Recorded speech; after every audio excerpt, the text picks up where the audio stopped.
Baik, Assalamualaikum warahmatullahi wabarakatuh. Pada kesempatan kali ini, saya akan sedikit mempresentasikan tentang materi manajemen strategis dalam bisnis syariah perbankan. Nah, untuk materi yang pertama yaitu tentang definisi.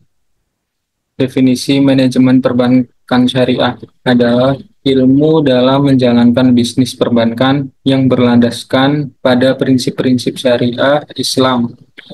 Manajemen ini bertujuan untuk mengintegrasikan nilai-nilai Islam ke dalam seluruh aspek operasional dan strategis bank. Manajemen perbankan syariah mengacu pada cara mengelola lembaga keuangan yang beroperasi berdasarkan prinsip-prinsip syariah. Prinsip-prinsip syariah ini meliputi larangan terhadap riba atau bunga, gharar atau ketidakpastian, dan masyir atau spekulasi, serta penekanan pada keadilan dan kemaslahatan masyarakat. Tujuan utama dari manajemen ini adalah untuk mencapai keberhasilan operasional yang berkelanjutan dan memberikan layanan yang adil kepada nasabah. Dengan menerapkan manajemen yang berlandaskan pada nilai-nilai syariah Islam, bank syariah tidak hanya berfungsi sebagai lembaga keuangan, tapi juga sebagai entitas sosial yang bertanggung jawab terhadap masyarakat. Ini menciptakan sistem keuangan yang lebih adil, transparan, dan berkelanjutan selaras dan dengan ajaran Islam. Lalu materi yang selanjutnya yaitu tentang strategi manajemen perbankan syariah. Strategi yang baik selalu dimulai dari yang paling mudah untuk diwujudkan, guna mencapai visi dan misi sebuah organisasi atau perusahaan. Diperlukan sebuah langkah-langkah khusus yang disusun secara sistematis dan berkelanjutan. Untuk itu, dibutuhkan tujuan yang pasti dan keuangan perusahaan untuk menciptakan sebuah value terbaik yang bisa diberikan kepada konsumen atau nasabah. Nah, di sini ada beberapa strategi manajemen perbankan. Yang pertama yaitu membuat rumusan visi sebuah perusahaan. Yang kedua, menganalisa kondisi internal dan kelebihannya secara real, tidak dibuat-buat. Jadi, kita harus menganalisis kondisi internal ini secara valid gitu, secara valid dan tidak dibuat-buat. Yang ketiga, menganalisis faktor eksternal yang dimiliki perusahaan, pesaing, termasuk pesaing dan selera konsumen. Yang keempat, menentukan keputusan terbaik dengan memperhatikan sumber daya yang dimiliki dan memperhatikan lingkungan internalnya. Yang kelima, identifikasi setiap pilihan yang diambil dan evaluasi setiap keputusan menyesuaikan dengan misi perusahaan. Untuk materi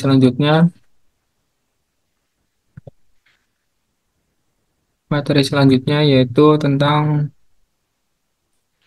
manfaat manajemen strategis. Manajemen strategi memudahkan seluruh manajer yang ada dalam sebuah organisasi dalam berinteraksi dan melakukan koordinasi dalam membuat perencanaan dan implementasinya, sehingga dalam pengambilan keputusannya lebih mudah karena menggunakan partisipasi anggota lainnya. Jadi, pengambilan keputusan menjadi lebih akurat dengan banyaknya data yang dimiliki dari setiap manajer yang dimiliki perusahaan, sehingga tujuan utama dari perusahaan yang menginginkan keuntungan besar semakin nyata. Selanjutnya yaitu daya saing perbankan syariah. Faktor pendukung perusahaan dalam kepemilikan, keunggulan, dan daya saing meliputi banyak hal, yaitu yang pertama, keahlian dalam menempatkan posisi di pasar. Yang kedua, keahlian dalam mengintegrasikan antara kepentingan perusahaan dalam lingkungan. Yang keempat, yang ketiga yaitu keahlian untuk terus belajar dan bekerja tanpa henti. Dan yang keempat, keahlian dalam menempatkan posisi yang menguntungkan bagi perusahaan.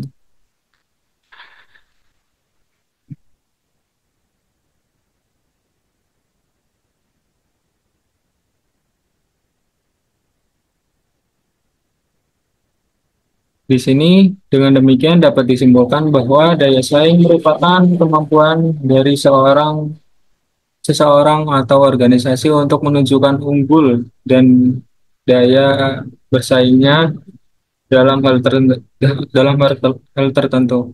Caranya dengan menunjukkan keadaan dan kondisi yang paling menguntungkan, hasil kerja terbaik dibandingkan dengan para pesaingnya. Inti dari daya saing adalah kompetisi, bersaing dengan para kompetitor demi menjadi yang terbaik untuk menjadikan sebuah pemenang dalam kompetisi. Selanjutnya, selanjutnya yaitu keunggulan daya saing. Daya saing memiliki keunggulan dalam mendeskripsikan dan memvisualisasikan perusahaan dalam memilih dan melaksanakan strategi yang dipilih untuk mencapai tujuan perusahaan dalam memenangkan persaingan dengan dengan tujuan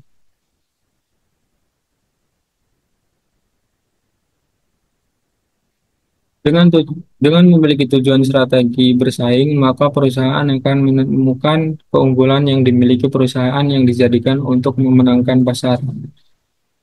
Nah, persaingan ini memang sebuah keniscayaan. Keberhasilan dan kegagalan sebuah perusahaan ditentukan dalam persaingan. Dengan adanya persaingan, perusahaan akan terus meningkatkan kinerja, melakukan inovasi, dan memiliki manajemen produksi yang baik, sehingga mempengaruhi kinerja perusahaan, baik sudut pandang ataupun cara kerja dalam mewujudkan visi dan misi perusahaan. Sehingga dalam aktivitasnya, perusahaan akan memperhatikan konsumennya atau nasabahnya, pangsa pasarnya, peringkat dalam survei maupun sumber daya yang dimiliki dan yang dibutuhkan oleh perusahaan. Selanjutnya yaitu analisis SWOT.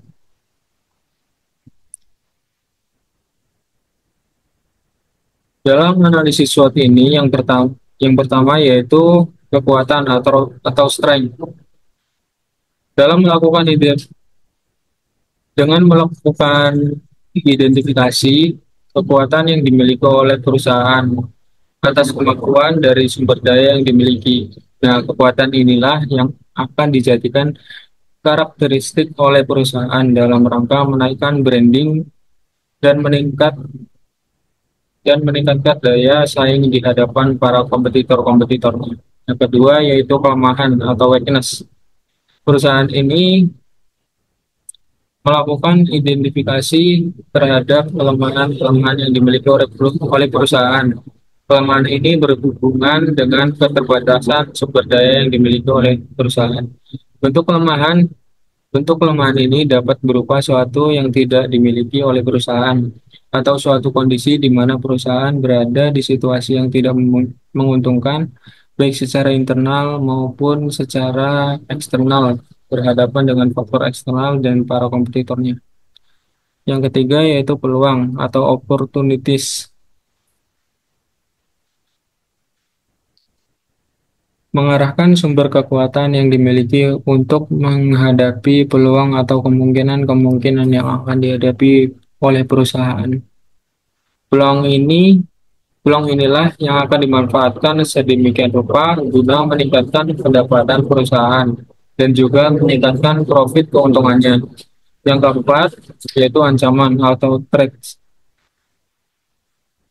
Demi keamanan dan keberlangsungan perusahaan, Identifikasi ancaman yang datang harus diantisipasi guna keberlangsungan perusahaan.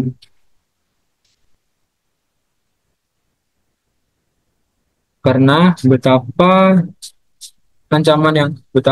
berapapun ancaman yang akan datang, jika dikelola dengan benar, maka akan diperoleh keuntungan bagi perusahaan. Nah, oleh karena itu, dalam mengidentifikasi ancaman, harus ditemukan juga solusinya agar posisi perusahaan tetap aman.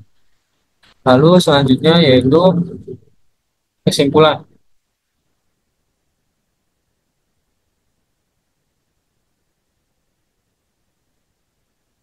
Selanjutnya yaitu kesimpulan. Pentingnya manajemen strategis bagi perbankan syariah untuk meningkatkan daya saing di tengah persaingan pasar yang semakin ketat. Dalam konteks ini, manajemen strategis tidak hanya berfungsi sebagai alat untuk merencanakan dan mengimplementasikan strategi, tetapi juga sebagai sarana untuk beradaptasi dengan perubahan kondisi pasar dan kebutuhan konsumen atau nasabah. Melalui analisis SWOT, laporan ini mengidentifikasikan kekuatan, kelemahan, peluang, dan ancaman yang dihadapi oleh perbankan syariah. Kekuatan seperti keahlian, sumber daya manusia, dan modal yang kuat menjadi faktor penentu dalam menciptakan keunggulan kompetitif. Di sisi lain, kelemahan yang ada harus dikelola dengan baik agar tidak menghambat pertumbuhan. Mungkin sekian dari saya. Wassalamualaikum warahmatullahi wabarakatuh.